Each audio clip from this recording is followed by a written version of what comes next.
বিল্লাহি মিনাশ শাইতানির রাজীম। বিসমিল্লাহির রাহমানির রাহিম। ইন্নাল্লাহা ইয়া'মুরু বিল আদলি ওয়াল ইহসানি ওয়া ইতাই যিল কুরবা وينهى عن الفحشاء والمنكر والبغي يعظكم لعلكم تذكرون।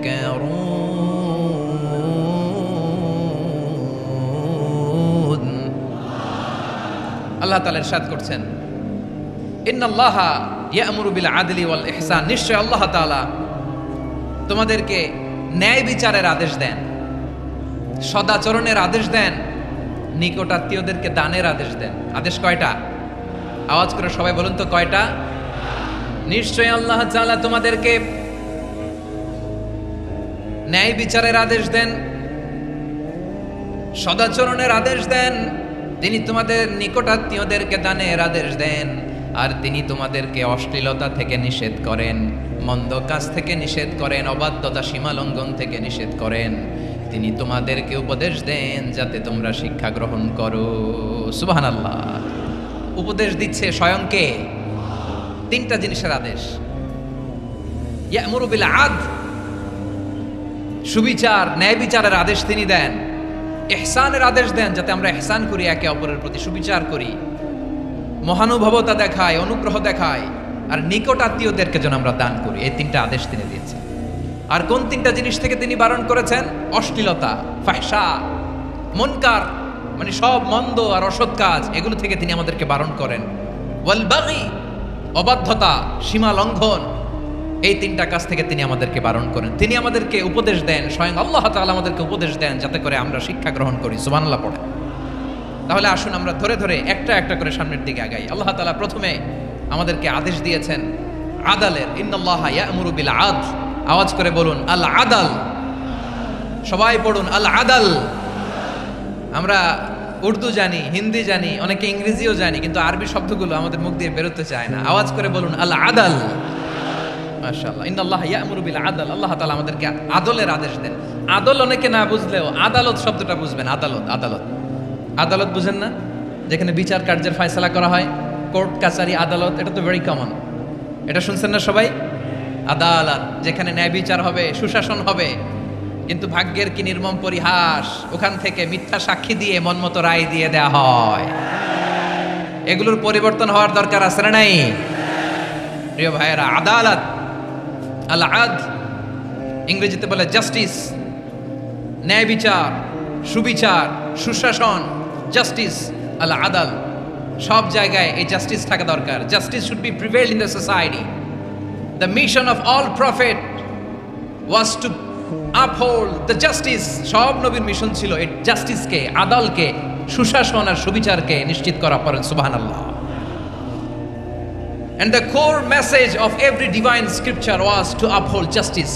পৃথিবীর সব আসমানি কিতাবের মূল শিক্ষা ছিল এই জাস্টিসকে সমাজে এনশিওর করা, সুবিচার, সুশাসনকে এনশিওর করা। তাহলে প্রিয় ভাইরা, আমরা বুঝতে পারলাম আল আদল শব্দের মানে হচ্ছে ইনসাফ বা সুবিচার বা ন্যায় বিচার। এটা হচ্ছে একটা general meaning, very general meaning. আপনি যদি ইন ডেপথ বুঝতে চান, আরো ভেতরে যান, তাহলে আদল মানে হচ্ছে সমন্বয়, আদল মানে হচ্ছে ভারসাম্য, ব্যালেন্স। আদল মানে হচ্ছে মধ্যম পন্থা। সুবহানাল্লাহ পড়েন। কারণ সব সময় সমান সমান হইলেই সুবিচার হয় না। কথা কি বুঝতেছেন? ইসলামের দ্য কনসেপ্ট অফ আদল, এটা এমন আদল, এটা সব সময় সমান সমান নয়। যখন সমান সমান দেয়া দরকার, ইসলাম সমান সমান দেয়। যখন ব্যালেন্স করা দরকার, চেক এন্ড ব্যালেন্স, সমন্বয়, ভারসাম্য করা দরকার, তখন ইসলাম ভারসাম্য করে দেয়। এটার নাম আদল। সুবহানাল্লাহ। সহজ করে আপনাদেরকে বুঝাই। যেমন ধরুন, একটা পরিবারের 3 জন সদস্য, স্বামী, স্ত্রী আর সন্তান। তাদের সকালবেলার ব্রেকফাস্টে স্বামীর, সকালের নাস্তায় স্বামীর 3টা রুটি লাগে, স্ত্রীর 2টা লাগে, আর সন্তানের 1টা রুটি লাগে। এখন আমি যদি সমান সমান করে আদল করতে চাই, সবাইকে যদি 3টা করে রুটি দেই, তাহলে স্বামী বেচারার জন্য ঠিক আছে? কি বলেন? কথা কি বুঝতেছেন না কষ্ট হয়ে যাচ্ছে? যদি সমান সমানের নিয়মে আগাই তাহলে 3টা করে যদি রুটি দেই স্বামীর জন্য ওকে, কিন্তু স্ত্রীর জন্য একটা বেশি হয়ে যায়। আর সন্তানের জন্য কয়টা বেশি হয়? আচ্ছা, এই তো বুঝতেছেন, মাশাআল্লাহ। আচ্ছা, 2টা করে যদি সবাই দেই সমান সমান নীতিতে, তাহলে স্ত্রীর জন্য, স্ত্রী বেচারির জন্য ঠিক আছে, কিন্তু স্বামীর কয়টা কম পড়ে? আর সন্তানের বেশি হয়ে যায় কয়টা? আচ্ছা, সমান সমান নীতিতে সবাইকে যদি সকালের নাস্তার জন্য 1টা করে রুটি দেই, সন্তানের জন্য ঠিক আছে, কিন্তু স্ত্রী বেচারির কম পড়ে কয়টা? স্বামীর কম পড়ে কয়টা? 2টা। কথা কি বুঝতেছেন?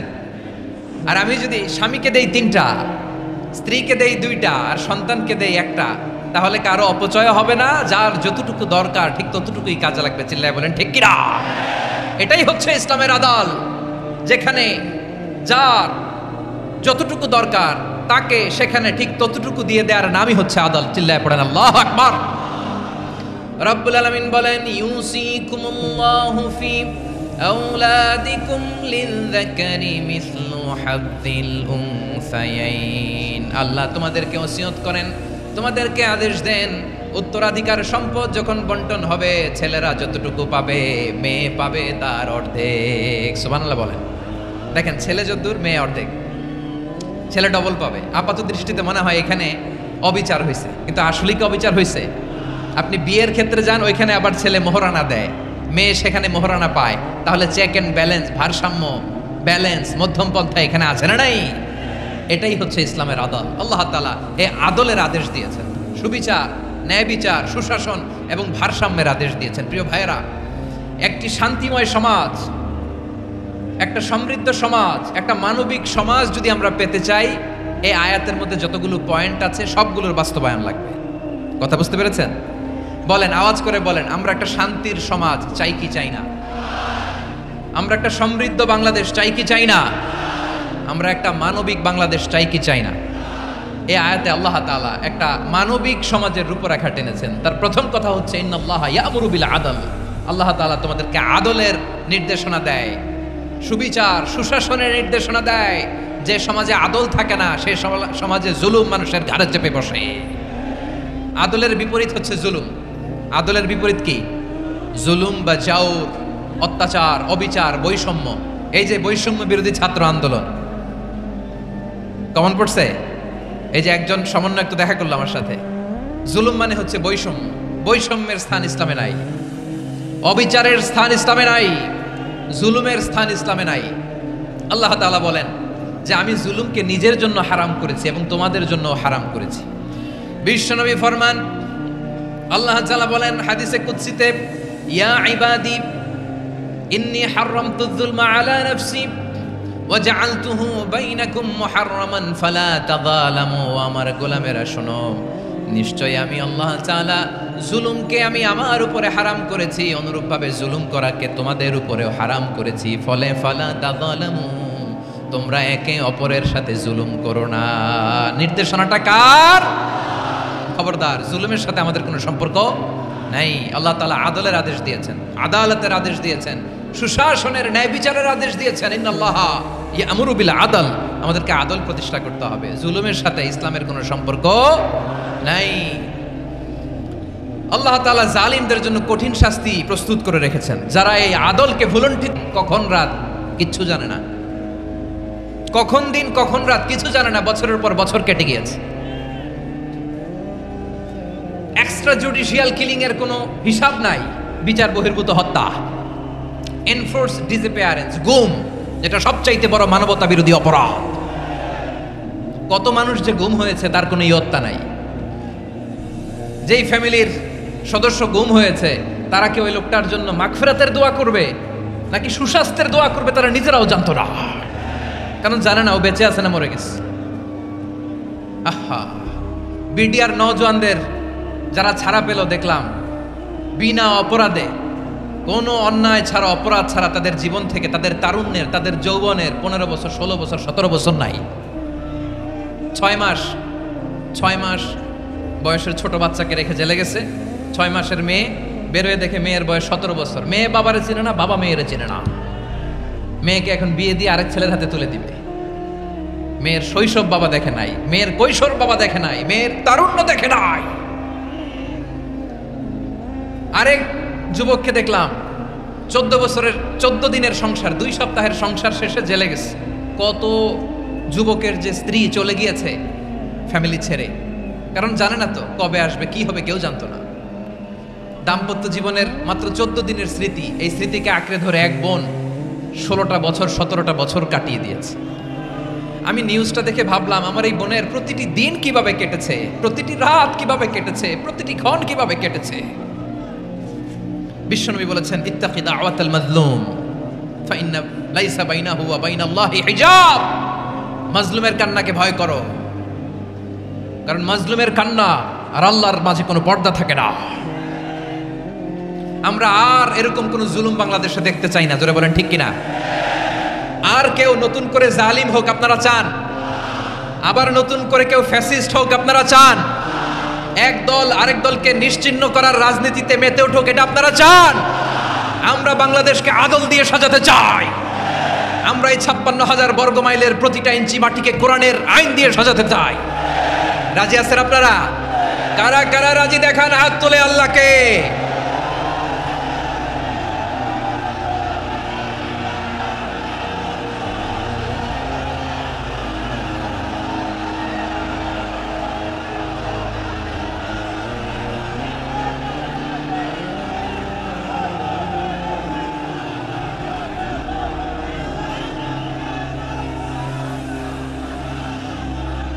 বসুন আমার প্রিয় বীর চট্টলার তৌহিদি মুসলমান, আমরা আর নতুন করে কেউ জালিম হোক এটা চাই না, নতুন করে আবার কেউ ফ্যাসিস্ট হোক আমরা চাই না, এক দল আরেক দলকে নিশ্চিহ্ন করার রাজনীতি করুক আমরা চাই না। আমরা সুশাসনের বাংলাদেশ চাই, আমরা মানবিক বাংলাদেশ চাই, আমরা একটা সমৃদ্ধ বাংলাদেশ চাই, আমরা বিশ্বের বুকে সম্মান নিয়ে মাথা উঁচু করে দাঁড়াতে চাই, ঠিক কিনা বলেন? আল্লাহ বললেন, এটা যদি তোমরা চাও, একটা সমৃদ্ধ সমাজ যদি বিনির্মাণ করতে চাও, মানবিক সমাজ যদি বিনির্মাণ করতে চাও, আমি তোমাদেরকে সেজন্য প্রথমে আদালতের নির্দেশ দিলাম। ইন্নাল্লাহা ইয়া'মুরু বিল আদল, নিশ্চয় আল্লাহ তাআলা তোমাদেরকে ন্যায় বিচার সুশাসন এটার আদেশ দেন। সুবহানাল্লাহ। আদাল, ন্যায় বিচারের আদেশ আল্লাহ তাআলা কোরআনের বিভিন্ন আয়াতে দিয়েছেন। আল্লাহ তাআলা বলছেন, ইন্নাল্লাহা ইয়া'মুরুকুম আন তুআদ্দুল আমানাতি ইলা আহলিহা ওয়া ইযা হাকামতুম বাইনান নাসি আন তাহকুমু বিল আদল ইন্নাল্লাহা নি'ম্মা ইয়া'iদুকুম বিহি ইন্নাল্লাহা কানা সামিআন বাসীরা। আল্লাহ তাআলা বললেন, আল্লাহ আদেশ দিচ্ছেন, যে ব্যক্তি আমানতের হকদার তার হাতে তোমরা আমানত পৌঁছে দাও, আর যখন তোমরা বিচার কার্য করবে, বিচার ফয়সালা করবে, আদালতের সাথে করো। সুবহানাল্লাহ বলেন। ওয়া ইযা হাকামতুম বাইনান নাসি আন তাহকুমু বিল আদল, আদালতের সাথে করবা। আল্লাহ তাআলা বলেন, যারা জাজ হবে, বিচারক হবে, তাদের যদি বাদী বিবাদীর কারোর সাথে শত্রুতা থাকে, কারোর সাথে যদি কোনো ধরনের রেষারেষি থাকে, আল্লাহ বলেন বিচার কার্য করতে যে ওই শত্রুতা রেষারেষির কারণে আদালতের বাইরে যে অবিচার করে বিচার করো না। ওয়ালা ইয়াজরিমান্নাকুম শানাআনু কওমিন আলা আল্লা তা'দিলু ই'দিলু হুয়া আকরাবু লিত্তাকওয়া ওয়াত্তাকুল্লাহা ইন্নাল্লাহা খাবীরুম বিমা তা'মালুন। খবরদার কোন জাতির প্রতি, কোন গোষ্ঠীর প্রতি, কোন গোত্রের প্রতি আক্রোশ যেন তোমাদেরকে ন্যায় বিচার থেকে দূরে সরিয়ে না দেয়, বরং আমি আল্লাহর আদেশ হলো ই'দিলু, তোমরা আদল করো, ন্যায় বিচার করো, সুবিচার করো, সুশাসন প্রতিষ্ঠা করো। হুয়া আকরাবু লিত্তাকওয়া, এটাই তাকওয়ার সবচেয়ে কাছাকাছি। সুবহানাল্লাহ বলেন। কোরআনের বিভিন্ন আয়াতে আল্লাহ তাআলা স্পেসিফিকলি ধরে ধরে বিচার করার সময় আমরা যেন আদল করি সেটা বলেছেন। কোরআনের কোন কোন জায়গায় আল্লাহ তাআলা এই আল আদল শব্দটা ব্যবহার করেছেন। আবার একই জিনিস ইনসাফ, সুবিচার, সুশাসন, ন্যায় বিচার, ন্যায় পরায়ণতা বুঝাতে আল্লাহ তাআলা কখনো কখনো আল কিসত শব্দটা ব্যবহার করেছেন। আওয়াজ করে সবাই বলুন আল কিসত। প্রিয় ভাইরা, সবাই আওয়াজ করে আমার সাথে সাথে বলুন আল কিসত। আল্লাহ তাআলা বলেন, ওয়া ইন হাকামতা ফাহকুম বাইনাহুম বিল কিসতি ইন্নাল্লাহা ইউহিব্বুল মুকসিতিন। যখন তুমি বিচার করবে, বিশ্বনবীকে উদ্দেশ্য করে অ্যাড্রেস করে বললেন, নবী হে, ইহুদিরা কোনো বিষয়ে মীমাংসার জন্য যদি আপনার দরবারে আসে, যদি বিচার করতে হয়, খবরদার অবিচার করবেন না। ফয়সালা যেটা করবেন কিসতের সাথে করবেন, ন্যায় পরায়ণতার সাথে করবেন, কারণ ইন্নাল্লাহা ইউহিব্বুল মুকসিতিন, নিশ্চয় আল্লাহ রাব্বুল ইজ্জাত ন্যায় পরায়ণশীলদেরকে বড্ড ভালোবাসেন। সুবহানাল্লাহ বলেন। ন্যায় পরায়ণ লোকদেরকে আল্লাহ তাআলা বড্ড ভালোবাসেন। অন্য আয়াতে আল্লাহ তাআলা বলছেন, وَنَضَعُ الْمَوَازِينَ الْقِسْطَ لِيَوْمِ الْقِيَامَةِ فَلَا تُظْلَمُ نَفْسٌ شَيْئًا। আমি কিয়ামতের দিন ন্যায়পরায়ণতার মানদণ্ড স্থাপন করব, যেটাকে আমরা মিজানের পাল্লা বলি। আল্লাহ বলেন, ন্যায় বিচারের মানদণ্ড কিয়ামতের ময়দানে আমি আল্লাহ স্থাপন করব। সেদিন কারো প্রতি বিন্দু পরিমাণ, এক চুল পরিমাণ অবিচার করা হবে না, কোনো বিচার করা হবে না। সেদিন সুশাসন হবে, সুবিচার হবে, ন্যায় পরায়ণতার সাথে বিচার হবে। আওয়াজ করে পড়েন আল্লাহু আকবার। তাহলে প্রিয় ভাইরা, যে তিনটি বিষয়ে আল্লাহ তাআলা আমাদেরকে আদেশ দিয়েছেন, তার প্রথমটা হচ্ছে আদালত, ইনসাফ, সুবিচার, ন্যায় বিচার। এটা আমরা চাই কি চাই না? বিশ্বনবী ন্যায় বিচার, ন্যায় পরায়ণতা, সুশাসন প্রতিষ্ঠিত করেন কি করেন নাই? আপনারা বিশ্বনবীর সিরাত যারা পড়েছেন, আপনি দেখবেন বিশ্বনবীর সিরাতের পরতে পরতে, বাঁকে বাঁকে, সিরাতের বাঁকে বাঁকে এই আদালতের নমুনা মেলে। সুবহানাল্লাহ বলেন। ছোট্ট একটা নমুনা রাসূল সাল্লাল্লাহু আলাইহি ওয়াসাল্লামের আসসিরা আল আতরা থেকে ছোট্ট একটা নমুনা আপনাদের খেদমতে এখানে উপস্থাপন করি। বিশ্বনবী সাল্লাল্লাহু আলাইহি ওয়াসাল্লাম মক্কা বিজয় করলেন ৮ম হিজরিতে। মক্কা বিজয় শেষে তিনি কয়েক সপ্তাহ মক্কাতে অবস্থান করলেন। ইন দ্য মিন টাইম মক্কার একটা ভেরি প্রেস্টিজিয়াস এন্ড ডিগনিফাইড ফ্যামিলির নারী চুরিতে ধরা পড়ল। কিসে ধরা পড়ল? সবাই বলেন কিসে? আমাদের সমাজে আসেনি এটা? আছে? ছোট না বড়? হ্যাঁ, হিসাব করে শেষ করা যায় না। ৩.৫ লাখ কোটি টাকা নাই উন্নয়ন প্রকল্পের নামে। উন্নয়ন প্রকল্পের নামে ৩.৫ লাখ কোটি টাকা নাই। ৩.৫ লাখ কোটি টাকা লিখতে পারবেন আপনি? এক টানে লিখতে পারবেন? বুঝতেছেন কত বড় সংখ্যা? হ্যাঁ। বনু মাখজুমিয়া গোত্রের এক নারী মক্কায় চুরিতে ধরা পড়ল। বলেন তো, চুরি করলে বিধান কি? কি কাটতে হবে? চুরির বিধান হলো হাত কেটে দাও। দাও সেটা গোপনে নয়, প্রকাশ্যে জনসম্মুখে হাত কেটে দাও। বনু মাখজুমিয়া গোত্রের নারী যখন চুরিতে ধরা পড়লো, সাহাবারা চিন্তায় পড়ে গেলেন। সবেমাত্র মক্কার লোকেরা কালিমা পড়ে মুসলমান হয়েছে, ইসলামের আইন কানুন তেমন জানে না, ইসলামী শরিয়ার সাথে বেশি পরিচিত নয়। এখনো যদি বিশ্বনবী চুরির যেই বিধান এটা যদি কায়েম করে হাত যদি কেটে দেয়, না জানি মক্কার লোকেরা আবার বিগড়ে যায়, না জানি মক্কার লোকেরা আবার মুরতাদ হয়ে যায়, না জানি মক্কার লোকেরা ইসলাম থেকে দূরে সরে যায়। চলো চলো, সাহাবীরা মিলে পরামর্শ করলেন, চলো বিশ্বনবীর কাছে যেয়ে বলি, ও নবী, শুধু কেবলমাত্র একমাত্র এই নারীর জন্য চুরির হাত কাটার বিধানটা আপনি একটু থামিয়ে দেন। চুরির হাত কাটার যে বিধান এখানে একটু রহিত করে দেন, বাকিগুলা কইরেন মদিনাতে যে চলবে, কিন্তু মক্কায় এবারের জন্য মাফ করে দেন।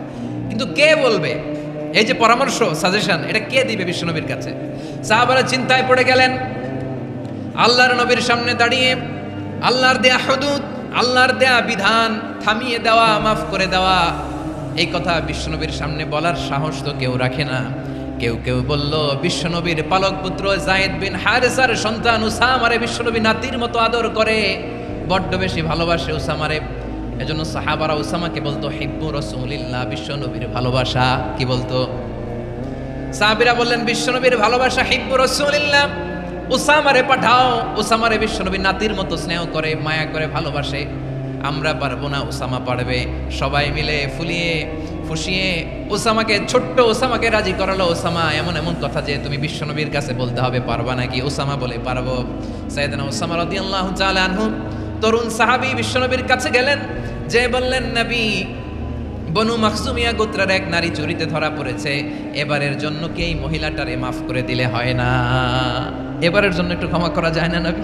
বিশ্বনবী বলেন, আতাশফাউ ফি হাদ্দিম মিন হুদুদিল্লাহ, তোমার এত বড় সাহস উসামা, তুমি আল্লাহর হাত, আল্লাহর দেয়া বিধান, এটার ব্যাপারে সুপারিশ করতে এসেছো?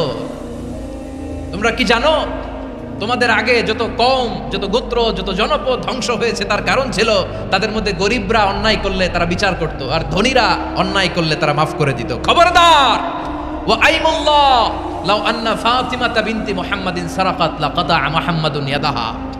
বিশ্বনবী বললেন, ওরে ওসামা, বানু মাখজুমিয়ার ওই প্রেস্টিজিয়াস এন্ড ডিগনিফাইড ফ্যামিলির মেয়ে তো দূর কি বাত, অনেক দূরের কথা। জেনে রেখো ওসামা, আমার কলিজার টুকরা নয়নের পুটুলি ফাতেমাও যদি মক্কার জমিনে আজকে এই চুরির দায়ে ধরা পড়তো, আমি বিশ্বনবী মুহাম্মদুর রাসূলুল্লাহ ধরে ফাতেমার ডান হাতটা কেটে দিতে এক বিলম্ব দেরি করতাম না। ইন্নাল্লাহা ইয়া'মুরু বিল আদল, আমাদেরকে জাস্টিস শিখায়। পশ্চিমারা আমাদেরকে ইনসাফ শিখায়, আমাদেরকে সুশাসন শিখায়। আর ইনসাফ, সুশাসন, ন্যায় বিচার, সুবিচার, জাস্টিস কারে বলে বিশ্বনবীর বায়োগ্রাফি থেকে জেনে নাও। এই ছিল বিশ্ব ইসলামের আদালতের নমুনা। আপনি যদি সাইয়েদনা ওমরে ফারুকের জীবনের দিকে তাকান, এমন কঠোর, এমন বীর সেনানী ছিলেন। সাইয়েদনা ওমরে ফারুক যদি রাস্তার এই মাথা দিয়ে হাঁটা শুরু করতেন, শয়তান ওমরে ফারুককে দেখলে ওই রাস্তা রেখে দিয়ে অন্য রাস্তা দিয়ে হাঁটতো। সুবহানাল্লাহ। ওমরে ফারুক রাদিয়াল্লাহু তাআলা কি পার্সোনালিটি ছিল, কি পার্সোনালিটি। আমাদের এলাকায় ছোট বাচ্চারা রাতে ভাত খেতে চায় না, আমার মেয়েটাও খেতে চায় না। এটা দিব, ওইটা দিব, আজকে মাহফিলে আসার সময় বলে দিছে লিস্ট করে এটা আনতে হবে। তো ছোট্ট বাচ্চাদের অনেক বায়না থাকে, ওরা রাতে খেতে চায় না। তো মায়েরা বিভিন্ন ভয় দেখায়, এই বাঘ আসবে, বাঘ আসবে খাও, এই ভূত আসবে, ভূত আসবে খাও। আপনারা কি বলেন চট্টগ্রামে? কি আসবে? হ্যাঁ, ভূত, ভূত, ভূত আসবে, বাঘ আসবে, খাও খাও খাও, তাড়াতাড়ি খাও। তো বাচ্চারা এগুলো শুনে ভয়ে খেতে শুরু করে। মদিনার জমিনেও একই ঘটনা ঘটতো। মদিনার ছোট্ট ছোট্ট সোনামণিরা খেতে চাইতো না। তো মায়েরা বলতো, হা হুয়া ইয়াতি উমর, হা হুয়া ইয়াতি উমর, ওই যে উমর আসতেছে, উমর। ওমরে ফারুকের কথা শুনলে বাচ্চারা একেবারে ঠান্ডা। সুবহানাল্লাহ পড়বেন না? প্রভু তুমি বলেছ রাসূল দেবে না, বলনি দেবে না ওমর, বলনি দেবে না হামজা তারিক, খালিদ বিজয় সমর।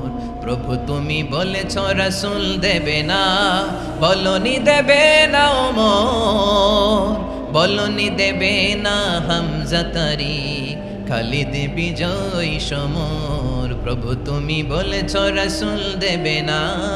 আল্লাহু আকবার। ওমর ফারুক রাদিয়াল্লাহু তাআলা আনহু, ওনার কথা শুনলে গায়ের মধ্যে গুজবাম হয়, গায়ের পশমগুলো দাঁড়িয়ে যায়। সুবহানাল্লাহ বলেন। কি পার্সোনালিটি ছিল, কি ব্যক্তিত্ব ছিল। মুনাফিকরা ওমর ফারুককে জমের মতো ভয় পেতেন। শয়তান, খুদ শয়তান এই রাস্তা দিয়ে আসলে শয়তান অন্য রাস্তা দিয়ে হাঁটত। ওমর ফারুক রাদিয়াল্লাহু তাআলা আনহুর জীবনে যদি দেখেন, তাহলে সেখানে আপনি আদালতের, ইনসাফের, সুশাসনের, জাস্টিসের নমুনা দেখতে পাবেন। কয়টা শুনবেন? সাইয়েদনা ওমর ফারুকের রাদিয়াল্লাহু তাআলা আনহুর সন্তান আব্দুর রহমান মিশরে মদ খেয়ে মদ্যপ অবস্থায় ধরা পড়েছে। মদ খাওয়ার কারণে, মদ যদি কেউ পান করে আর যদি প্রমাণিত হয়, তার বিচার হলো 80 বেত। আওয়াজ করে বলেন কয় বেত? বাংলাদেশেও তো এই আইন আছে নাকি? বাংলাদেশে আছে? হ্যাঁ, মদ খাইলে 80 বেত, এই আইন বাংলাদেশে চালু হোক। আমরা চাই কি চাই না? চাই সবাই। এজন্যই তো ইসলাম ভাল লাগে না। ইসলামকে ভাল লাগে না। ইসলামকে আউট করে রাখতে পারলেই তো এরকম বড় বড় বোতল খাওয়া যায়। একেবারে সহজ, পানির মতো সহজ, হিসাব একেবারে সহজ। ওমর ফারুক রাদিয়াল্লাহু তাআলা আনহুর ছেলে ভুল করে মদ পান করে ফেলেছিলেন। আব্দুর রহমান, ঘটনা ঘটেছে মিশরে। মিশরের গভর্নর তখন আমর ইবনে আস রাদিয়াল্লাহু তাআলা আনহু।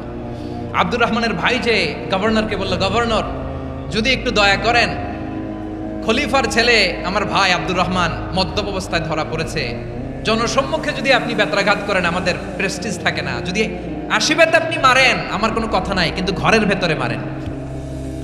আব্দুর রহমানের ভাইয়ের সুপারিশ শুনে সাইয়েদনা আমর ইবনে আস রাদিয়াল্লাহু তাআলা আনহু রাজি হয়ে গেলেন। ঘরের ভেতরে লোকচক্ষুর আড়ালে 80 বেত তিনি মানলেন। কিন্তু ঘটনাক্রমে এই কথা লুকিয়ে লুকিয়ে ঘরের ভেতরে 80 বেত মারার কথা সাইয়েদনা ওমর ফারুক মদিনা থেকে জানতে পারলেন। মদিনা থেকে তিনি ফরমান জারি করলেন, এই বিচার যেমনটি আমর ইবনে আস আদায় করেছে, এটা প্রকৃতপক্ষে আদায় হয় নাই। আসো সবাই মদিনায় আসো, আমর ইবনে আস মদিনায় আসো, আব্দুর রহমানও আসো, সবাই আসো। জনসম্মুখে এই বিচার কার্যকর করতে হবে।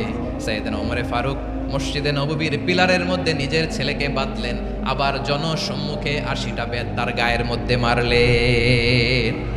মাজমুয়ে ফাতাওয়া ইবনে তাইমিয়া রাহিমাহুল্লাহ উনি এটা নকল করেছেন। এটা সবচেয়ে বিশুদ্ধ মত। আর অনেক মত আছে, মারা গেছে কবরের উপর, ওগুলো বাদই দিলাম। কেমন খলিফা ছিলেন, কেমন খলিফা! পশ্চিমারা তোমরা জাস্টিস আমাদেরকে শেখাও, ইনসাফ কারে বলে সুশাসন আমাদেরকে তোমরা শেখাও। ওমরে ফারুক রাদিয়াল্লাহু তাআলা ওই বিচারকে তিনি ধর্তব্য মনে করেন নাই। মদিনাতে এনে আবার জনসম্মুখে আবার 80 বেত মেরেছেন। মিশরে ওমরে ফারুক রাদিয়াল্লাহু তাআলা আমর ইবনুল আসকে গভর্নর করে পাঠালেন। সেখানে আমর ইবনুল আসের ছেলে একটা প্রতিযোগিতায় রানার আপ হয়েছে। এক মিশরি সেখানে চ্যাম্পিয়ন হয়েছে। রানার আপ বুঝতে পেরেছেন তো? রানার আপ সেকেন্ড হয়েছে, এক মিশরি হয়েছে চ্যাম্পিয়ন প্রথম। কিন্তু গভর্নরের ছেলে ও জিততে পারে নাই। ও রাগে ওই মিশরির গায়ের মধ্যে কয়েকটা লাঠি দিয়ে বাড়ি মেরেছে। মিশরি যে মদিনাতে ওমরে ফারুকের কাছে বিচার দিলেন, আপনার গভর্নরের ছেলে অন্যায়ভাবে আমার গায়ে হাত তুলেছে। সাইয়েদনা ওমরে ফারুক আবার ফরমান জারি করলেন, আসো মদিনাতে আসো। মিশরীকে ডাকলেন। ওই মিশরের গভর্নর আমর ইবনুল আস রাদিয়াল্লাহু তাআলা আনহুকে ডাকলেন, তার ছেলেকেও ডাকলেন। সবাই বসে রইল। আমর ইবনুল আস রাদিয়াল্লাহু তাআলা আনহু মাথা নিচু করে বসে আছেন, লজ্জায় কাচুমাচু। হায় হায়, আজকে আমার ছেলের কারণে আমিরুল মুমিনিন খলিফাতুল মুসলিমিন ওমরে ফারুকের কাছে আমি জনসম্মুখে লজ্জিত হচ্ছি। সাইয়েদনা ওমরে ফারুক বললেন, এই নাও লাঠি। গভর্নরের ছেলে তোমার মাথার মধ্যে যতগুলো বাড়ি মেরেছে, আজকে জনসম্মুখে তুমি অতগুলা বাড়ি মারো। মিশরি বলে, থাক, আপনি যে ডেকে আনছেন সবার সামনে এটা বলছেন, এতেই আমি খুশি। আল্লাহু আকবার! আপনার মহানুভবতা দেখে আমি খুশি, আর অপমানের দরকার নাই। ওমরে ফারুক বলে, না, খবরদার, এই কথা মিশরি তুমি বলো না, মারো, যতগুলা বাড়ি মেরেছে মারো। বাধ্য হয়ে মিশরি আমর ইবনুল আসের সামনে ওনার কলিজার টুকরা সন্তানের মাথার মধ্যে বাড়ি মারতে আরম্ভ করলেন। ঠিক যতগুলা বাড়ি গভর্নরের ছেলে আমর ইবনুল আসের ছেলে মিশরির গায়ে মেরেছিল, মাথায় মেরেছিল, মিশরি গুনে গুনে ততটা মারলেন। এই দৃশ্য দেখে ওমরে ফারুক রেগে মেগে আগুন, রাগের চোটে রাগ সামলাতে না পেরে, আর নিজেকে সামলাতে না পেরে মিশরিরে বললেন, ছেলেরে মারা শেষ হয়ে গেলে এবার বাবার টাক মাথার মধ্যে কয়েকটা বাড়ি মার। রাগের চোটে, আউট অফ অ্যাঙ্গার, রাগের চোটে, যে আমার পাঠানো গভর্নর আমর ইবনুল আস তার ছেলেকে কেন আদব তারবিয়া কেন শিক্ষা দিতে পারে না। ছেলেরে মারা হইলে এবার আমর ইবনুল আসের মাথার মধ্যে দুইটা মারো। এটা রাগে বলেছেন, এটা শাস্তি হিসেবে না। সুবহানাল্লাহ পড়ে। তোমরা আমাদেরকে সুশাসন শিখাও, আমাদেরকে সুশাসন শিখাও। বিশ্বনবী বলেন, আদল এটা যেন তেন বিষয় না, এটা দিয়েই মানবিক সমাজ গড়তে হবে। আল্লাহ তাআলা কিয়ামতের কঠিন ময়দানে, যেদিন স্বামী স্ত্রীকে চিনবে না, স্ত্রী স্বামীকে দেখে পালিয়ে যাবে, বন্ধু বন্ধুরে চিনবে না, পীর সাহেব মুরিদরে চিনবে না, মুরিদ পীর সাহেবরে চিনবে না, দলের কর্মী তার নেতারে চিনবে না, নেতা তার কর্মীরে চিনবে না, বন্ধু বন্ধুরে দেখে পালাবে। এই কঠিন মুহূর্তে সূর্যটা মাথার কাছে চলে আসবে, জমিনটা তামার জমিন হবে, আজকের জমিনের মতো নয়। মানুষ ঘর্মাক্ত, ক্লান্ত, শ্রান্ত মাথার মগজগুলো কানের ছিদ্র আর নাকের ছিদ্র দিয়ে বেয়ে বেয়ে পড়বে। বিশ্বনবী ফরমান, কিয়ামতের ওই কঠিন ময়দানে 7 শ্রেণীর ব্যক্তিকে রব্বুল আলামিন তার আরশের নিচে ছায়া দিবেন। তার মধ্যে প্রথম শ্রেণীর ব্যক্তি হলো ইমামুন আদিল। ইমামুন আদিল, ন্যায়পরায়ণ শাসক, যে ইনসাফের সাথে বিচার করে, যে জাস্টিস সমাজে সার্ভ করে, যে সুশাসন নিশ্চিত করে, ওই ইমামুন আদিল। আদিল শব্দটা বুঝছেন না? ইন্নাল্লাহা ইয়া'মুরু বিল আদল, পাইছেন? আদিল। 7 শ্রেণীর ব্যক্তিকে আল্লাহ তাআলা সুশীতল আরশের নিচে ছায়া দিবেন, যেদিন তার দেয়া ছায়া ছাড়া কোনো ছায়া থাকবে না। এর প্রথম হচ্ছে ইমামুন আদিল, ন্যায়পরায়ণ শাসক। চিল্লায় বলেন সুবহানাল্লাহ। আবার বিশ্বনবী বললেন, ইন্নাল মুকসিতিনা ইনদাল্লাহি আলা মানাবিরা মিন নূর আন ইয়ামিনির রহমান। কিয়ামতের দিন যারা ন্যায় পরায়ণ হিসেবে আল্লাহর সামনে দাঁড়াবে, কিয়ামতের দিন রব্বুল আলামিন তার আরশের ডান দিকে ওই ন্যায় পরায়ণ লোকদের জন্য আরশের ডান দিকে একটা নূরের মিম্বারে তাদেরকে বসার সুযোগ করে দিবে। আল্লাহর আরশের ডান দিকে ন্যায়পরায়ণ লোকদের জন্য আল্লাহ তাআলা নূরের মিম্বার বানাবে। তার ঠিকানে কথা মনে করেছেন, আল আদাল, জাস্টিস। ইন্নাল্লাহা ইয়া'মুরু বিল আদল, আল্লাহ তাআলা এই আদালতের নির্দেশনা দেয়, সুবিচার, সুশাসন। প্রিয় ভাইয়েরা, এটা আমরা বাংলাদেশে চাই কি চাই না? এই যে অরাজকতা, এই যে অন্যায়, এই যে জুলুম, এই যে ইনকনসিস্টেন্সি, সমাজের অসঙ্গতির প্রধান কারণ জাস্টিস নাই, সুবিচার নাই, সুশাসন নাই। শেষবারের মতো আওয়াজ করে বলেন তো, আমরা বাংলাদেশে আদল চাই কি চাই না? তাহলে প্রথম নির্দেশনা শেষ, আল্লাহ তাআলা তোমাদেরকে আদলের আদেশ দেন। এরপরে আল্লাহ বললেন, আমি তোমাদেরকে ইহসানের আদেশ দেই। ইন্নাল্লাহা ইয়া'মুরু বিল আদলি ওয়াল ইহসান। আমি তোমাদেরকে যেমনি আদলের নির্দেশনা দেই, তেমনি ভাবে তোমাদেরকে ইহসানের নির্দেশনা দেই। ইহসান, আওয়াজ করে সবাই বলেন তো ইহসান। সবাই বলেননি, সবাই বললে এতটুকু আওয়াজ হবে আমি বিশ্বাস করি না। আওয়াজ করে বলুন আল ইহসান। ইহসান মানে কারো প্রতি সফট হার্টেড হওয়া, মহানুভব হওয়া, অনুগ্রহ পরায়ণ হওয়া, অনুগ্রহশীল হওয়া, একে অপরের প্রতি দয়াদ্র হওয়া। একে অপরের প্রতি দয়াদ্র, অনুগ্রহশীল হওয়া ছাড়া মানবিক সমাজ কশিনকালেও গঠন করা সম্ভব না। প্রিয় ভাইয়েরা, সুন্দর আচরণ দিয়ে, ইহসান দিয়ে যা জয় করা যায়, নরম আচরণ দিয়ে যেটা অর্জন করা যায়, কঠোরতা দিয়ে সেটা পারা যায় না। বিষ্ণু ঈসা ইসলাম ইহসান দিয়ে, কোমল আচরণ দিয়ে, তার অনুগ্রহ দিয়ে তিনি অনেক কাফিরের হৃদয়কে জয় করে ফেলেছেন। সাইয়েদনা সুমামা ইবনে উসাল রাদিয়াল্লাহু তাআলা আনহুর কথা মনে পড়ে যায়। তিনি ছিলেন ইয়ামামার বাদশা। মদিনাতে বিশ্বনবীকে হত্যা করার নিয়তে এসেছিলেন, গোপনে গোপনে বিশ্বনবীকে হত্যা করে আবার ইয়ামামাতে তিনি ফিরে যাবেন। কিন্তু কি অবাক করা কাণ্ড, হত্যা করতে পারে নাই, সাহাবাদের হাতে তিনি ধরা পড়ে গেলেন। সাইয়েদনা সুমামা ইবনে উসাল রাদিয়াল্লাহু তাআলা আনহু হত্যার নিয়তে আসলেন, কিন্তু হত্যা করতে পারলেন না। সাহাবারা ওনাকে ধরে ফেললেন, ধরে মসজিদে নববীর বিলারের মধ্যে বেঁধে রাখলেন। সুমামা ইবনে উসাল, সিরাত থেকে শোনেন, সিরাত থেকে শোনাচ্ছি, রাদিয়াল্লাহু তাআলা আনহু ইয়ামামার অধিপতি ছিলেন। ইয়ামামা বিশ্বনবীকে হত্যার জন্য আসছেন, ধরা পড়ে গেছেন, এখন মসজিদে নববীতে বেঁধে রাখছেন, তার মানে বন্দী। এখন স্ট্যাটাস কি? বন্দী, ক্যাপটিভ। বিষ্ণু ঈসা ইসলাম সাহাবাদেরকে বললেন, তার খোঁজ খবর নিও, সুমামা ইবনে উসালের খোঁজ খবর নিও। সাহাবারা বলেন, ইয়া রাসূলুল্লাহ, আপনাকে হত্যা করতে এসেছে, তার তো কঠিন ক্যাপিটাল পানিশমেন্ট হওয়া দরকার, কঠিন শাস্তি হওয়া দরকার। বিশ্বনবী বললেন, না, আমি যেটা জানি তোমরা সেটা জানো না, তোমরা সুমামার সাথে ভালো আচরণ করো। বিশ্বনবী সুমামার কাছে গেলেন। প্রথম দিন যে তিনি কালেমার দাওয়াত দিলেন, ঈমানের দাওয়াত দিলেন, ইসলামের দাওয়াত দিলেন, রিসালাতের দাওয়াত দিলেন, আখিরাতের দাওয়াত দিলেন। পরের দিন যে বিশ্বনবী সালাতের দাওয়াত দিলেন, যাকাতের দাওয়াত দিলেন, ইসলাম কি, কিভাবে, কেমন করে পালন করতে হয় চমৎকার আর্টিকুলেট করতে শুরু করলেন। তন্ময় হয়ে সুমামা ইবনে উসাল রাদিয়াল্লাহু তাআলা আনহু বিশ্বনবীর কথাগুলো শুনতে আরম্ভ করলো। একদিন নয়, 2 দিন নয়, টানা 3 দিন বিশ্বনবী সুমামার কাছে ইসলামকে প্রেজেন্ট করেছেন, উপস্থাপন করেছেন। আওয়াজ করে বলেন, কয় দিন? 3 দিন। 3 দিন মসজিদে নববীতে বাধা। আর সাহাবীদেরকে বললেন, তার খোঁজ খবর নিও, তোমরা যে রুটি বানাও এর মধ্যে সবচেয়ে ভালো আটার রুটিটা তারে দিও, সবচেয়ে রিফাইন্ড খেজুর, যেটা পিওর খেজুর, এটা তারে দিও। আর বিশ্বনবী নিজের উট থেকে দুধ দহন করে ওনার বাড়ির এক কর্মচারীকে বলেছেন, দুধ দহন করে সুমামার জন্য নিয়ে যেও। সুবহানাল্লাহ পড়বেন না? সবাই তো অবাক, ইয়ামামা থেকে আসছে নবীকে হত্যা করতে, বিশ্বনবী দেখে তারে জামাই আদর করে, তাকে মজার মজার খাবার দিও, দুধ দিও, আদর আপ্যায়ন করো। 1 দিন নয়, 2 দিন নয়, টানা 3 দিন বিশ্বনবী এভাবে সুমামার কাছে যেয়ে ইসলামকে প্রেজেন্ট করতে আরম্ভ করলেন, ইসলামকে উপস্থাপন করতে শুরু করলেন, আর তাকে চমৎকার এন্টারটেইনমেন্ট আপ্যায়ন দিতে আরম্ভ করলেন। টানা 3 দিন যখন ইসলামের দ্য বিউটিজ অফ ইসলাম, ইসলামের সুমহান বাণী, সৌন্দর্য তার কাছে উপস্থাপন শেষ, তাকে আপ্যায়ন শেষ, বিশ্বনবী বললেন সাহাবাদেরকে, যাও এবার সুমামার হাতের পায়ের রশি দুটো খুলে দাও।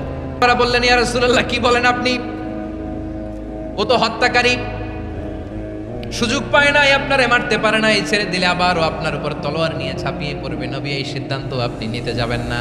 বিশ্বনবী বললেন, যেটা বলেছি সেটা করো, সুমামার রশিগুলো ছেড়ে দাও, সুমামার হাতে পায়ের রশিগুলো যে তোমরা খুলে দাও। সাহাবারা তর্ক জুড়ে দিলেন, লা ইয়া রাসূলুল্লাহ, এমনটা করবেন না, তো ভয়ঙ্কর, ভয়ঙ্কর খুনি, কি জানি কি হয়ে যায়। বিশ্বনবী বললেন, না, তার হাতে পায়ের রশিগুলো খুলে দাও। সাহাবারা বিশ্বনবীর কথা মতো তার হাতে পায়ের রশিগুলো খুলে দিল। সুমামা মুহূর্তের মধ্যে মসজিদে নববী থেকে বের হয়ে ইয়ামামায় ফিরে না যে মসজিদে নববীর পাশে একটা খেজুর বাগান ছিল সেখানে চলে গেলেন। সেখানে একটা ছোট্ট কুয়া ছিল, কুয়ার পানি দিয়ে তিনি গোসল করলেন। সুবহানাল্লাহ পড়েন। কুয়ার পানি দিয়ে গোসল করে মসজিদে নববীর সামনে এসে বিশ্বনবী এবং সাহাবাদের সামনে দাঁড়িয়ে সাব্বাবা উঁচু করে বললেন, আশহাদু আল্লা ইলাহা ইল্লাল্লাহ ওয়া আশহাদু আন্না মুহাম্মাদান আবদুহু ওয়া রাসূলুহু। আল্লাহু আকবার। আমি সাক্ষ্য দিচ্ছি আল্লাহ ছাড়া কোনো ইলাহ নাই, আর মুহাম্মদ আল্লাহ তাআলার প্রেরিত বান্দা এবং রাসূল। প্রিয় ভাইরা, ইহসান দিয়ে যা জয় করা যায়, কঠোরতা দিয়ে সেটা কঠিনকালেও জয় করা যায় না। আওয়াজ করে বলেন ঠিক কি না? এবার সুমামা দাঁড়িয়ে বলে, ওগো নবী, আমি তো কালিমা পড়ে মুসলমান হয়ে গেলাম, এবার শোনেন, এই মুহূর্তের আগে আপনার চেহারার চাইতে নিকৃষ্ট কোনো চেহারা আমার কাছে ছিল না, কিন্তু শাহাদা পাঠ করার পরে আপনার চেহারার চাইতে উত্তম শ্রেষ্ঠ কোনো চেহারা আমার কাছে আর নাই। ও নবী, আজকের দিনের আগে ইসলাম ধর্মের যে নিকৃষ্ট অপছন্দনীয় কোনো ধর্ম আমার কাছে ছিল না, কিন্তু এই মুহূর্ত থেকে ইসলামের যে সেরা শ্রেষ্ঠ পছন্দনীয় কোনো ধর্ম আমার কাছে নাই। নবী গো, আজকের দিনের আগে মদিনার চাইতে অপছন্দনীয় নিকৃষ্ট কোনো শহর আমার কাছে ছিল না, কিন্তু এই মুহূর্তের পর থেকে মদিনার চাইতে কোনো শ্রেষ্ঠ শহর আমার জানা নাই। সে ছিল গমের বড় ডিলার, গম বেচতো। কি বেচতো? তার গম কিনে মক্কার লোকেরা রুটি খাইতো। সে ঘোষণা দিল, আজকে থেকে মক্কাবাসীদের জন্য সব গম আমি হারাম করে দিলাম। মক্কাবাসী এখন না খেয়ে মরে। সুবহানাল্লাহ পড়বেন না? মক্কাবাসী বিশ্বনবীর কাছে আসলেন, এসে বললেন, মুহাম্মদ, আমরা তো তোমার ভাই, তোমার চাচা, তোমার ভাতিজা, তোমার আত্মীয়। তুমি সুমামারে বলো সে যেন আবার গমের সাপ্লাই মক্কার জন্য অনুমতি দিয়ে দেয়। বিশ্বনবীর অনুমতি ক্রমে সুমামা আবার মক্কাতে গম পাঠাতে শুরু করলো। পড়েন সুবহানাল্লাহ। ইহসান, ইহসান দিয়ে আপনি যেটা জয় করতে পারবেন, you can win the heart of your enemies. ইহসান দিয়ে আপনি আপনার শত্রুর হৃদয়কে জয় করতে পারবেন। আওয়াজ করে বলেন ঠিক কি না? এজন্য আল্লাহ বললেন, ওয়া আনফিকু ফি সাবিলিল্লাহি ওয়া লা তুলকু বিআইদিকুম ইলাত তাহলুকা ওয়া আহসিনু ইন্নাল্লাহা ইউহিব্বুল মুহসিনিন। তোমরা আল্লাহর রাস্তায় দান করবে আর নিজেরা নিজেদেরকে ধ্বংসের হাতে ঠেলে দিও না। তোমরা একে অপরের প্রতি ইহসান করবে, কারণ ইহসানকারীদেরকে আল্লাহ বড্ড ভালোবাসেন। সুবহানাল্লাহ পড়েন। আবার সূরা রহমানে আল্লাহ বললেন, হাল জাযাউল ইহসানি ইল্লাল ইহসান ফাবিআইয়ি আলা, সবাই পড়েন, ফাবিআইয়ি আলাই রাব্বিকুমা তুকাযযিবান। ইহসানের প্রতিদান হিসেবে ইহসানি হয়। বিশ্বনবী সুমামার প্রতি যেমন ইহসান করেছেন, সুমামাও ঠিক তেমন ইহসান ফিরিয়ে দিয়েছে। ঠিক কিনা বলেন? তাহলে এক নম্বরে হচ্ছে আদ, ন্যায় বিচার। দুই নম্বরে সবাই বলেন ইহসান, সদাচরণ। ইহসান দুই ধরনের প্রিয় ভাইরা, ইহসান ফিল ইবাদা, ইহসান ফিল মুআমালা। ইহসান ফিল ইবাদা হচ্ছে একাগ্র অনুভবে ইবাদতে ডুব দেওয়া, এর নাম ইবাদতের ইহসান। সুবহানাল্লাহ পড়ে। বিশ্বনবী বলেন ইহসান মানে কি জানো নাকি? হাদিসে জিবরিলে সাইয়েদনা জিবরিল আলাইহিস সালাম বিশ্বনবীকে বললেন, আখবিরনি আনিল ইহসান। নবী আমাদেরকে বলেন ইহসান মানে কি? বিশ্বনবী বললেন, আনতা আবুদাল্লাহা কাআন্নাকা তারাহু ফাইন লাম তাকুন তারাহু ফাইন্নাহু ইয়ারাক। ইহসান মানে হলো এমন ভাবে তুমি আল্লাহর সামনে নিজেকে উজাড় করে ইবাদত করবে, তুমি ভাববে তুমি আল্লাহকে দেখতে পাচ্ছ। আর এটা যদি ভাবা তোমার জন্য কঠিন হয়ে যায়, অন্তত এতটুকু তুমি ভাববা যে আল্লাহ তোমাকে দেখতে পাচ্ছেন। ঠিক কিনা বলেন? আমার বীর চট্টলার ভাইরা, কেউ যেটা দেখে না সেটা দেখে কে? এই বিশ্বাস হৃদয়ের মধ্যে আছে? নামাজে যখন দাঁড়ান এই ফিলিংসটা আনা যাবে? হ্যাঁ, এশার সালাত তো এখনো হয় নাই না? আলোচনা শেষে এশার সালাত এখানে অনুষ্ঠিত হবে, তাই না? আচ্ছা বলুন তো, আমরা এশার সালাত পর্যন্ত বেঁচে থাকবো, এই গ্যারান্টি আছে কার কার? হাত তোলেন। কয়েকজন হাত তুলছে পেছনে, না বুঝে তুলে ফেলছে। এশা পর্যন্ত যে আমরা হায়াত পাবো কোনো গ্যারান্টি আছে? সবাই আওয়াজ করে বলেন গ্যারান্টি আছে? গ্যারান্টি নাই। এই জন্য বিষ্ণু ইসলাম বলেছে, এমন ভাবে নামাজে দাঁড়াও, ইবাদত করো, মনে করো হতে পারে এটাই আমার জীবনের শেষ নামাজ। পারফর্ম দ্য সালাহ as if this is your last and final prayer. এমন ভাবে সালাতে দাঁড়াও, ভাবো হতে পারে এটাই তোমার জীবনের শেষ নামাজ। এমন ভাবে নামাজে দাঁড়াও, ভাবো এটাই শেষ নামাজ। তাহলে নামাজে একাগ্রতা বাড়ায় দিবে কে? ফলে ইবাদতের ইহসান আমাদের অর্জিত হবে। আর মুআমালাতে ইহসান হলো, বিশ্বনবী বলেন ইন্নাল্লাহা তাবারাকা ওয়া তাআলা কাতাবাল ইহসানা আলা কুল্লি শাই ফাইদা কাতালতুম ফাআহসিনুল কিতলা ওয়া ইযা যাবাহতুম ফাআহসিনুয যাবহা ওয়ালিউহিদ্দা আহাদুকুম শাফরাতাহু ওয়ালিউরিহ যাবিহাতাহু। ইহসান দুই ধরনের, আওয়াজ করে বলতে হবে কয় ধরনের? সবাই বলুন আওয়াজ করে, কয় ধরনের? একটা হচ্ছে ইহসান ফিল ইবাদা, ইবাদতে ইহসান। ইবাদতে ইহসান কি? একাগ্র অনুভব দিয়ে ইবাদত করা, মন প্রাণ দিয়ে ইবাদত করা। আর মুআমালাতে ইহসান কি? সব কাজে, দৈনন্দিন কাজে, কর্মে, সামাজিক অ্যাক্টিভিটিতে কোমলতা প্রদর্শন করা, অনুগ্রহের সাথে সবকিছু করা। আল্লাহ তাআলা ইন্নাল্লাহা তাবারাকা ওয়া তাআলা কাতাবাল ইহসানা আলা কুল্লি শাই, তিনি সব কিছুর ব্যাপারে ইহসানকে আবশ্যক করেছেন। সবকিছু মুমিনের সব কাজে ইহসানের পরশ থাকবে। ওয়া ইযা কাতালতুম ফাহসিনুল কিতলা, বিশ্বনবী বলেন তুমি যখন কাউকে হত্যা করো ইহসানের সাথে করো। সুবহানাল্লাহ পড়বেন না? যখন হত্যা করো তখনও ইহসানের সাথে। আচ্ছা হত্যা করবো আবার ইহসান আসবে করতে করে তো মেরেই ফেলবো আমি। আল্লাহ, ও ভাই একজন খুন করেছে, খুনি, রাষ্ট্রীয় আইনে তার শাস্তি হয়েছে ডেথ পেনাল্টি, মৃত্যুদণ্ড।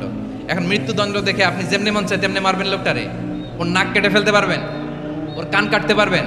ওর চোখ উপড়ে ফেলতে পারবেন আপনি? যেমন মন চায় তার অঙ্গহানি করা যাবে না। ইহসানের সাথে তাকে হত্যা করো। সুবহানাল্লাহ, this is Islam, this is the true essence of Islam. ওয়া ইযা যাবাহতুম ফাহসিনুয যাবহা, যখন জবাই করবে তখনও ইহসানের সাথে জবাই করো। করব জবাই, ওইখানেও নাকি ইহসান। আচ্ছা কুরবানির দিন আমরা পশুগুলোরে কি করি বলেন সবাই আওয়াজ করে? জবাই। জবাই মানে তো এটার মেরেই ফেলতেছি, একটু পরে তো টুকরো টুকরো করে গোশতগুলো খাবো, এটা তো খাবো, এটা তো মেরেই ফেলবো। বিষ্ণু বলে না, জবাইয়ের মধ্যেও মুমিনের জবের ভেতরেও ইহসানের পরশ থাকা চাই। যখন জবাই করবে প্রাণীটাকে হাত পা টাইট করে বেঁধে নাও, ছুরিটাকে শার্পেন করে নাও, ধারালো করে নাও, যাতে অল্প সময়ে জবাইটা হয়ে যায়, প্রাণীটা যাতে কম কষ্ট পায়। সুবহানাল্লাহ পড়ে। দিস ইজ কল্ড ইহসান। ইহসান আল্লাহ তাআলা যেমনি আদলের আদেশ করেছেন, ন্যায় বিচার, জাস্টিস এনশিওর করতে বলেছেন, সমাজে ইহসানের ব্যবহার, ইহসানের অনুশীলন তিনি করতে বলেছেন। এজন্য মুমিনের প্রতিটি কাজে, আমার চট্টগ্রামের ভাইয়েরা আমার দিকে তাকান, খেয়াল করে শুনুন, মুমিন জীবনের প্রতিটি কাজে ইহসানের পরশ থাকা চাই। আমরা যেন আমাদের পরিবারের প্রতি ইহসান করি, আমরা যেন আমাদের কর্মচারীদের প্রতি ইহসান করি, আমরা যেন আমাদের কলিগদের প্রতি ইহসান করি, আমরা যেন আমাদের ভাইদের প্রতি ইহসান করি। মুমিন জীবনের প্রতি কাজে ইহসানের পরশ থাকার দরকার আছে না নাই? কথা বুঝতে পেরেছেন? তাহলে আল্লাহ তাআলার তিনটা আদেশ ছিল, কয়টা গেল? ভুলে গেছে, ভুলে গেছে চট্টগ্রাম। তিনটা আদেশের মধ্যে কয়টা বললাম? প্রথমে কি ছিল? আদল। দুই নম্বরে, তিন নম্বরে রব্বুল আলামিন বললেন ওয়া ইতা ইদিল কুরবা, নিকটাত্মীয়দেরকে দান করো। নিকটাত্মীয়দেরকে দাও, যারা তোমাদের ব্লাড কানেকশনের আত্মীয় তাদেরকে তোমরা দাও। এখানে জেনারেলি বললেন দাও, কি দিব সেটা তিনি এখানে বলেন নাই, সেটা তিনি সূরাতুল ইসরার মধ্যে বলেছেন। আল্লাহ বলেন ওয়া আতিদাল কুরবা হাক্কা, নিকটাত্মীয়দেরকে তাদের অধিকার, তাদের প্রাপ্য তোমরা বুঝিয়ে দাও। দেখেন, একটা শান্তির সমাজ, একটা সমৃদ্ধ সমাজ, একটা মানবিক সমাজ গঠনের জন্য আল্লাহ তাআলা বেশি না মাত্র তিনটা অর্ডার, তিনটা ভার্ডিক্ট তিনি জারি করেছেন। এক নাম্বার সুশাসন, ন্যায় বিচার। দুই নাম্বার ইহসান। তিন নাম্বার নিকটাত্মীয়, যারা কাছের, তোমার ভেরি ক্লোজ রিলেশনশিপে আছে, তাদেরকে দাও। দাও, দিলে বাড়িয়ে দেয় কে? অনেকে দিতে চায় না, কৃপণতা করে। দিলে বাড়ায় দেয় কে? ও মিয়া, মদিনার মধ্যে সবচাইতে গরিব সাহাবী ছিল বেলাল রাদিয়াল্লাহু তাআলা আনহু। ওনার এন্টায়ার অ্যাসেট, সম্পদের পরিমাণ কতদূর জানেন? একটা লুঙ্গি। বেলাল রাদিয়াল্লাহু তাআলা আনহু, ওনার টোটাল ওয়েলথের এস্টিমেশন হচ্ছে মাত্র একটা লুঙ্গি। একটা লুঙ্গি, টোটাল ওয়েলথ এস্টিমেশন, টোটাল সম্পদের পরিমাণ বেলাল রাদিয়াল্লাহু তাআলা আনহুর কি ছিল? কথা বুঝে নাই বোধহয়। কি ছিল? ওই বেলাল রাদিয়াল্লাহু তাআলা আনহুকে বিষ্ণু ইসলাম বলেছেন আনফিক ইয়া বেলাল, ও বেলাল তুমিও দাও। ওয়ালা তাখশা মিন যিল আরশি ইখলালা, আরশের অধিপতির তো কোনো ঘাটতি নাই, তুমি দিলে ওই আল্লাহ তোমারে বাড়ায় দিবে। এজন্য আমার প্রিয় ভাইয়েরা, দিলে কমে না, দিলে বাড়ে। অনেকে ধরে রাখে, নতুন কিছু নিতে পারে না, হাত দিয়ে যেটা ধরে রেখেছেন এটা দিয়ে দেন, বড় একটা ধরার সুযোগ পাবেন। জোরে বলেন ঠিক কিনা? ধরেন 5 কেজি ওজনের একটা ধরে রাখছেন, এখন 10, এটা না ছাড়লে 10 কেজি ধরতে পারবেন আপনি? আচ্ছা 10 কেজির জিনিস একটা আছে হাতে, ওইটা যদি ছেড়ে দেন তাইলেই না 15 কেজি ধরতে পারবেন? কথা বলেন ঠিক কিনা? তাহলে দিলে বাড়িয়ে দেয় কে? রব্বুল আলামিন বললেন 3 নাম্বার আদেশ হলো তোমাদের প্রতি সমাজটারে কেমন করে মানবিক সমাজ, সুন্দর সমাজ গড়বা। 3 নাম্বার আদেশ হলো ওয়াতিদাল কুরবা হাক্কা, নিকটাত্মীয়দেরকে তাদের প্রাপ্য বুঝিয়ে দাও। এই নিকটাত্মীয়দেরকে তাদের অধিকার বুঝিয়ে দেওয়া, প্রাপ্য বুঝিয়ে দেওয়াতে আমাদের গাফলতি আছে না নাই? চট্টগ্রামে নাই? মাশাআল্লাহ আছে, আছে। অনেকে দেখবেন অনেক আল্লাহওয়ালা তাহাজ্জুদ গুজার, সেজদা দিতে দিতে কপালে কালো দাগ ফেলে দিছে, সে তার বোনের হকটা আদায় করে নাই। আছে না নাই? হ্যাঁ, এখানেও আছে। সর্বনাশ। অনেক বড় হাজী সাহেব, বিশাল লম্বা দাড়ি, ছেলেরে সব দিয়ে দিছে, মেয়েরে কিছু দেয় নাই, মেয়ের হক আদায় করে নাই। আছে না নাই? এই হাজী সাহেবেরা, এই আল্লাহওয়ালারা কিয়ামতের ময়দানে আটকে যাবে। আপনি অন্যের অধিকার নষ্ট করেছেন, তাদের রাইটসকে ভায়োলেট করেছেন। এজন্য আল্লাহ তাআলা বলেন, কারো অধিকার যদি কেউ নষ্ট করে, ওই সমাজটা মানবিক সমাজ কঠিনকালেও হতে পারে না। এজন্য 3 নম্বর আল্লাহ বললেন ওয়া ইতা ইদিল কুরবান, নিকটাত্মীয়দেরকে দাও। কি দিবা? তাদের অধিকার দিয়ে দাও। বোনের অধিকার বুঝিয়ে দাও, মেয়ের অধিকার বুঝিয়ে দাও, ফুফুর অধিকার বুঝিয়ে দাও। দেখবেন অনেক মায়েরা ছেলের পাতে মুরগির রান দেয়, মেয়ের পাতে দেয় মুরগির ঠ্যাং। এরকম আছে না নাই? ছেলেরা কি দেয়? মুরগির। মেয়ের পাতে কি দেয়? তো মেয়ের কি মুরগির রান খেতে মনে চায় না? মনে চায় না? এমনটা করা যাবে না। নিকটাত্মীয়দেরকে অধিকার দিয়ে দাও, নিকটাত্মীয়ের সাথে সুসম্পর্ক রাখো। আদেশটা কার? এজন্য প্রিয় ভাইয়েরা, জীবনে যদি বারাকা অর্জন করতে চান, নিকটাত্মীয়দের সাথে সুসম্পর্ক রাখতে হবে, তাদের জন্য উপহার পাঠাতে হবে। বিশ্বনবী বলেন লা ইয়াদখুলুল জান্নাতা কাতে, যে ব্যক্তি আত্মীয়তার সম্পর্ককে ছিন্ন করে দেয়, সে কঠিনকালেও আল্লাহর জান্নাতে ঢুকবে না। আপনি কি এটারে সহজ হাদিস মনে করছেন? এটা সহজ কথা। আপনি ভাবছেন আপনার নামাজ আপনার বাঁচাতে পারবে, আপনার রোজা বাঁচাতে পারবে, আপনার তাহাজ্জুদ আপনারে বাঁচাতে পারবে? অধিকার নষ্ট করলে কিছুই আপনারে বাঁচাতে পারবে। এজন্য নিকট আত্মীয়দেরকে দিতে হবে বেশি বেশি। বিশ্বনবী বলেন ইন্না সাদাকাতা আলাল মিসকিনি সাদাকা ওয়া আলা যির রাহিমি ইসনাতান সাদাকাতুন ওয়া সিলা। মিসকিন রে দান করলে শুধু দানের সওয়াব হয়, নিকট আত্মীয়কে দান করলে 2টার সওয়াব হয়, সাদাকার সওয়াব হয়, আবার আত্মীয়তার বন্ধন অটুট রাখার সওয়াব হয়ে যায়। আবার বিশ্বনবী বললেন মান সাররাহু আইয়ুবসাতা লাহু ফি রিজকিহি ওয়া ইউনসা লাহু ফি আসারিহি ফালইয়াসিল রাহিমা। যে ব্যক্তি তার রিজিকের প্রশস্ততা চায় আর হায়াতে বরকত চায়, সে যেন তার আত্মীয়ের সাথে সুসম্পর্ক রাখে। আমার প্রিয় চট্টলার ভাইয়েরা, আমাদের রিজিক বাড়ুক, এটা আমরা চাই কি চাই না? সবাই চান? হ্যাঁ, আমাদের রিজিকে প্রশস্ততা আসুক, চাই কি চাই না? আমাদের হায়াতে বরকত আসুক, আমরা চাই কি চাই না?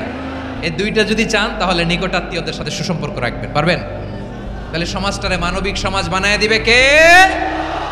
3টা আদেশ চলে গেল। কয়টা? আওয়াজ করে বলেন। 1 নম্বরে কি ছিল? 2 নম্বরে, 3 নম্বরে নিকটাত্মীয়দেরকে দান। আপনাদেরকে আরো শোনার আগ্রহ আছে? আপনাদের মনোযোগ আছে না গেছে? কষ্ট হচ্ছে না? মাশাআল্লাহ, মাশাআল্লাহ। তাকবীর পড়ুন, লিল্লাহি তাকবীর।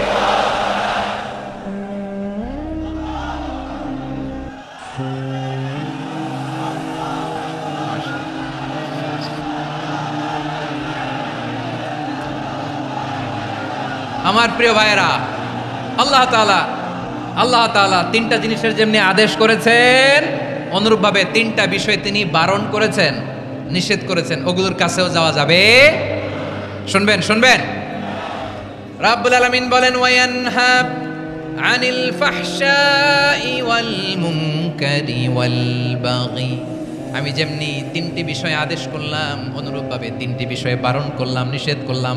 আমার 1 নাম্বার নিষেধাজ্ঞা হলো অশ্লীলতার প্রতি। ফাহশা, ওয়ায়ানহা আনিল ফাহশা। আল্লাহ তাআলা অশ্লীলতাকে নিষেধ করেছেন। কোন জিনিসকে? সবাই বলুন, কোন জিনিসকে? যত ধরনের, যত টাইপের, যত ক্যাটাগরির অশ্লীলতা হতে পারে, সব অশ্লীলতাকে হারাম করেছেন কে? ফাহশা মানে কি? কথায়, কাজে, আচরণে, কমেন্ট, ফেসবুকের কমেন্টসে যত ধরনের নোংরামো আছে, যত ধরনের অশ্লীলতা আছে, এটাকে আরবিতে বলে ফাহশা। এটাকে কি বলে? রাব্বুল আলামিন বলেন কুল ইন্নামা حرم ربي الفواحش ما ظهر منها وما بطن। ও নবী, আপনি বলে দেন আমার রব প্রকাশ্য অপ্রকাশ্য, স্পষ্ট কিংবা অস্পষ্ট, দৃশ্যমান কিংবা অদৃশ্যমান সব অশ্লীলতাকে হারাম করেছেন। সব ধরনের অশ্লীলতা হারাম, সব ধরনের। আল্লাহ তাআলা আমাদেরকে অশ্লীলতা থেকে বাঁচান, অশ্লীলতা থেকে তিনি আমাদেরকে হেফাজত করুক, পড়েন আমিন। এবার বলেন, আমাদের সমাজে অশ্লীলতা আছে না নাই? চট্টগ্রামে নাই? আমি কই নাই, ওনারা বলে আছে।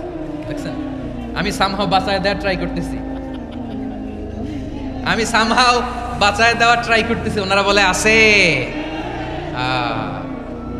অশ্লীলতা নানা ভাবে, নানা নামে, নানা মোড়কে আমাদের সমাজে আছে না নাই? সংস্কৃতির নামে, ফ্যাশনের নামে, বিনোদনের নামে, উপন্যাসের নামে, কনসার্টের নামে অশ্লীলতা আছে না নাই? আপনি দেখেছেন কনসার্টগুলোর অবস্থা? এই যে আতিফ আসলাম যে আসছে আমাদের দেশে, তারপর কে কে আসছে, আমাদের তরুণ তরুণীরা, আমাদের যুবক যুবতীরা, আমাদের জেনজিরা, কি অবস্থা ওইখানে? হ্যাঁ, কি অবস্থা? কে বাঁচাবে ওদের? কে রক্ষা করবে ওদের ইমানের, ওদের চরিত্রের হেফাজতের গ্যারান্টি কে দিবে? কনসার্টের নামে অশ্লীলতা আছে না নাই? ছেলে মেয়ে একে অপরকে জড়ায় ধরতেছে, একে অপরকে চুমু খাচ্ছে প্রকাশ্যে, দিবালোকে, গণমানুষের সামনে। আল্লাহ তাআলা এই অশ্লীলতা থেকে আমাদেরকে বেঁচে থাকতে বলেছেন, বেঁচে থাকতে বলেছেন। রূপালী জগতের নামে অশ্লীলতা আছে না নাই? এই টার্মটা আপনারা জানেন না? রূপালী জগৎ কি জগৎ? আসলে কি রূপালী জগৎ না অন্ধকার জগৎ? আমার বোনেরা, আপনাদেরকে যে কি বলে তারা বুঝায়, রূপালী জগৎ শুনেই আপনি ভরকে যাবেন না। রূপালী জগতে যে নারী যত বেশি উলঙ্গ, সে নাকি তত বেশি সাহসী। জানেন, বলে এটা একটা সাহসী নারী, খুব সাহসী পদক্ষেপ তার। যত বেশি শরীর থেকে কাপড় নামাতে পারবে, যত বেশি বস্ত্রহীন হয়ে নিজেকে প্রেজেন্ট করতে পারবে, সে নাকি তত বেশি সাহসী। আমার চট্টলার ভাইয়েরা, শয়তানের প্রথমে এজেন্ডা ছিল বনি আদমকে বস্ত্রহীন করা। সে আদম এবং হাওয়া আলাইহিস সালামকে নিষিদ্ধ গাছের ফল খাইয়ে তাদেরকে বস্ত্রহীন করেছে। এই জামিনেও সে আমাদেরকে বস্ত্রহীন করতে চাইবে। এই রূপালী জগতের নামে তারা এটা করে। আমার প্রিয় বোনেরা, আপনি জানেন না আপনার দাম কত? ওরা আপনাদেরকে বিজ্ঞাপনের সস্তা পণ্য বানাতে চায়। ওরা আপনাদেরকে ওদের ভোগের লিপসার টুলস বানাতে চায়। ওরা আপনাদেরকে দিয়ে ওদের খায়েশ পূরণ করতে চায়। এটা আপনাদের জন্য মোটেও ডিগনিটি নয়, এটা আপনাদের জন্য সম্মান নয়। আপনার সম্মান শালীনতায়, আপনার সম্মান হেজাবে, আপনার সম্মান ভদ্রতায়, আপনার সম্মান আপনার ডিসেন্ট পোশাকে। পোশাক বলে দেয় এই নারীটা ভদ্র না অভদ্র। পোশাক বলে দেয় এই মেয়েটা কোন ঘরের মেয়ে। আওয়াজ করে বলেন ঠিক কিনা? আপনি জানেন না, আপনারা এই সস্তা পণ্য বানায়, ভোগের পণ্য, বিলবোর্ডে আপনাকে উলঙ্গ করে উপস্থাপন করে। এই অশ্লীলতার সাথে ইসলামের কোনো সম্পর্ক। এজন্য আল্লাহ বলেন, আমি অশ্লীলতাকে হারাম করেছি। অশ্লীলতাকে হারাম করার প্রথম কারণ হলো এর মাধ্যমে মানবতাকে অপমানিত করা হয়। কারণ মানুষের সম্মান মানুষের পোশাকে। মানুষ যখন পোশাকহীন হয়ে যায়, বস্ত্রহীন হয়ে যায়, তার সম্মান কমে যায়, ঠিক কিনা? অশ্লীলতাকে হারাম করার প্রথম কারণ হচ্ছে মানুষ মানুষকে অপমান করে। একটা নারী, সে তো সম্মানিত, নারী যে কত সম্মানিত নারীর এটা বুঝেই নাই। বিশ্বনবী বলেন, আর দুনিয়া কুল্লুহা মাতা ওয়া খায়রু মাতা'আদ দুনিয়া আল মারআতুস সালিহা। আমার বোনেরা, 5টা প্যান্ডেলে আপনারা এলইডিতে আমার আলোচনা শুনছেন, আমি জানি। আপনাদের এই গর্ভ যে কত দামি আপনি জানেন না। আপনার পেট থেকেই আসবে আগামী দিনের সালাহুদ্দিন আল আইয়ুবী। আপনার পেট থেকেই আসবে অনাগত দিনের ইমাম মাহদি আল মুনতাজার। আপনার পেট থেকেই আসবে অনাগত দিনের ফয়সাল, ওয়াসিম, মুগ্ধ, আবু সাইদের মতো বীর যোদ্ধা।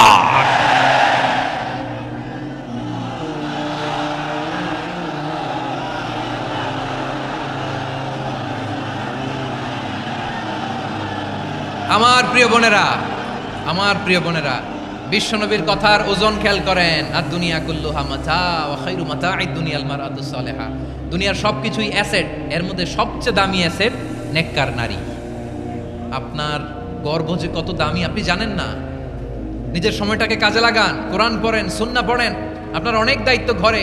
You are the MD of your family. একটা family it's a very big institution. পরিবার একটা অনেক বড় প্রতিষ্ঠান। And you are the MD of your institution. আপনি এই পরিবারের MD, managing director of your family. এখানে আপনার কত দায়িত্ব। আপনি ছেলেমেয়েদেরকে তারবিয়া করবেন, আপনি আপনার স্বামীর জন্য ঘরটারে জান্নাতের নীর বানাবেন, আপনার জন্য জান্নাতের ডুপ্লেক্স বাড়ি ওইখানে তৈরি করে রাখবে কে? আপনি যে কত দামি আপনি জানেন না। নারীদেরকে আল্লাহ বানিয়েছেন উচ্চতর করে, নিম্নতর নয়। নারীদেরকে ছোট্ট জিনিস দিলে এটার বড় করে দেয়। নারীদেরকে ভ্রূণ দিলে, শুক্রাণু দিলে নারী এটারে বাচ্চা হিসেবে উপহার দেয়, ঠিক কিনা? বিয়ের মাধ্যমে স্বামী যখন তার শুক্রাণু তার স্ত্রীকে উপহার দেয়, স্ত্রী রিটার্নে কি উপহার দেয়? ফুল ফর্ম বেবি, মানব সন্তান। দেখছেন, আপনি দিলেন একটুকুনি, দিছে বিশাল।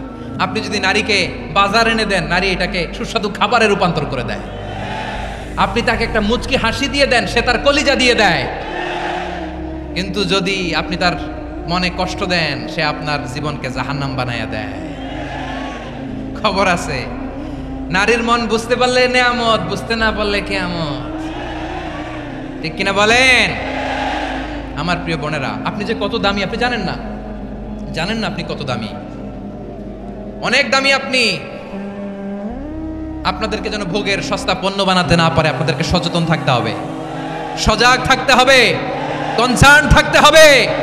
শয়তানের ওই হাতছানির দিকে আর নজর দেওয়া যাবে না। তাহলে কেন আল্লাহ তাআলা এই ফাহশা অশ্লীলতাকে হারাম করলেন? 1 নাম্বার, এতে হিউম্যান ডিগনিটি কমে।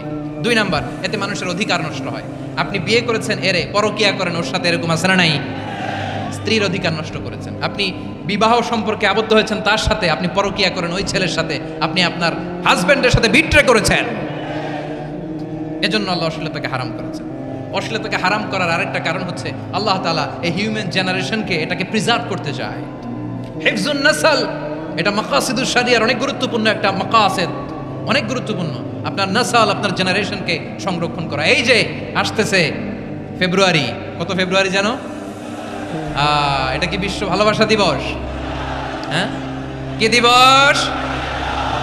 এই বিশ্ব ভালোবাসা দিবসের সাথে মুসলমানদের কোনো সম্পর্ক নাই। আমার প্রিয় ভাইরা, এই যে আপনি অবৈধ সম্পর্কে জড়ালেন, কেন আল্লাহ অশ্লীলতাকে হারাম করেছে দেখেন। বলতেছিলাম যে এটা আপনার নাসল, আপনার জেনারেশন, আপনার লিনিয়েজ, আপনার বংশকে প্রিজার্ভ করা। কে কার বাবা, কে কার মা, বাবা মা জানা, প্রজন্মকে প্রিজার্ভ করা, এটা ইসলাম ওয়াজিব করে দিয়েছে।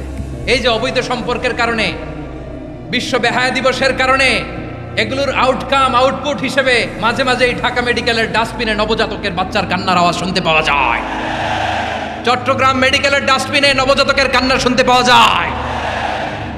বীর চট্টলার মুসলমানেরা বুঝতে পারলে আওয়াজ করে বলেন, এই যে চট্টগ্রাম মেডিকেলে যে নবজাতকটা পাওয়া গেল, ওর বাবাকে আমাকে বলেন। ওর বাবাকে, ওর মাকে, ও কোন ফ্যামিলির সন্তান কেউ জানে? আপনি হিউম্যান ডিগনিটিকে অপমান করেছেন না? আপনি তার ভবিষ্যৎকে অন্ধকার করেছেন না? আপনি তার লিনিয়েজকে প্রশ্নবিদ্ধ করে দিয়েছেন না? এই জন্য আল্লাহ তাআলা অশ্লীলতাকে আমাদের জন্য হারাম করে দিয়েছেন। পড়েন সুবহানাল্লাহ।